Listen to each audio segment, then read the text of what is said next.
So let's make the change to the last one. Oh no, I've done that again. Well, I mean, take that array from there.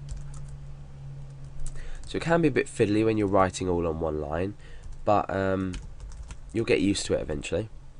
So I've just missed that out there. Okay, so let's go back and refresh.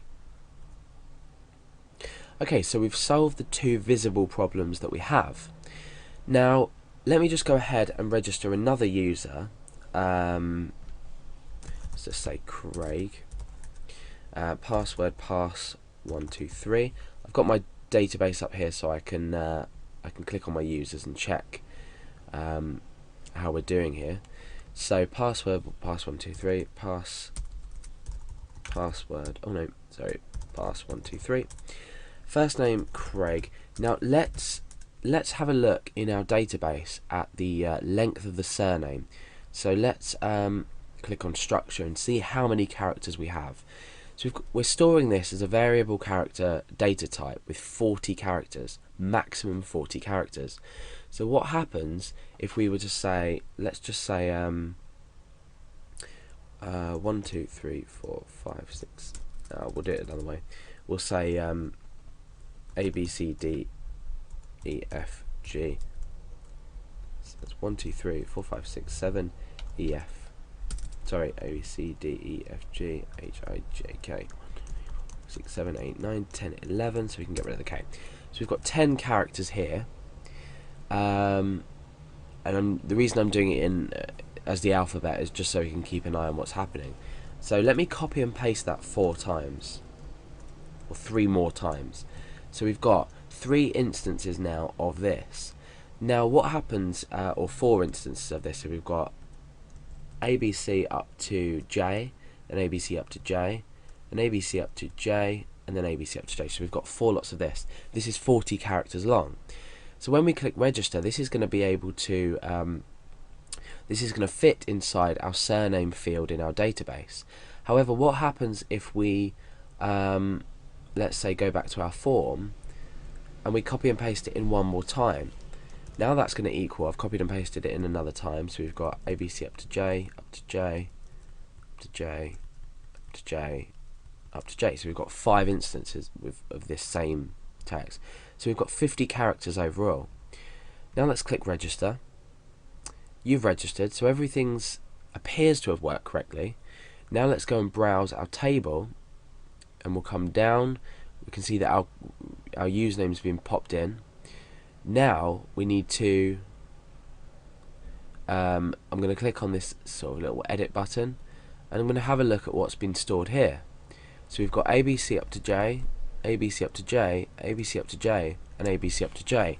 Now we've only stored 40 of the 50 characters we entered, and the reason for this is our varchar only allows for 40 characters, as we've already looked at under the structure tab. So what we need to do is, when we're registering the user, we need to look at checking up here. We need to check how many characters each of these are, not including the password, because that's hashed to a 32 character hash anyway, using the MD5 function, so we don't need to worry about the password. It's just the username, first name and surname that we need to check. And we do have one other issue with the database, which is usernames.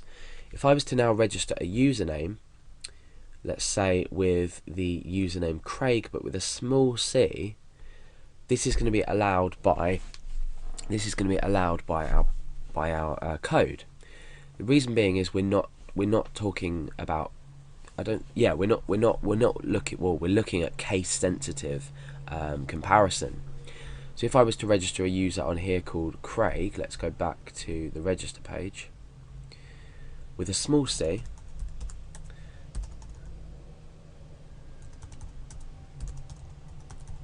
and Craig, and we'll just put I don't know, Garrett, or say Malcolm. Okay, so now let's click register. Oh no, username of Craig already exists. Maybe. Okay, yeah, maybe I'm wrong in that sense then. So we've got Yeah, okay. So we don't need to worry about that. So let's just focus on this maximum character amount we have. So what we're first of all going to do is edit our HTML form to only allow a maximum value to be submitted on the form.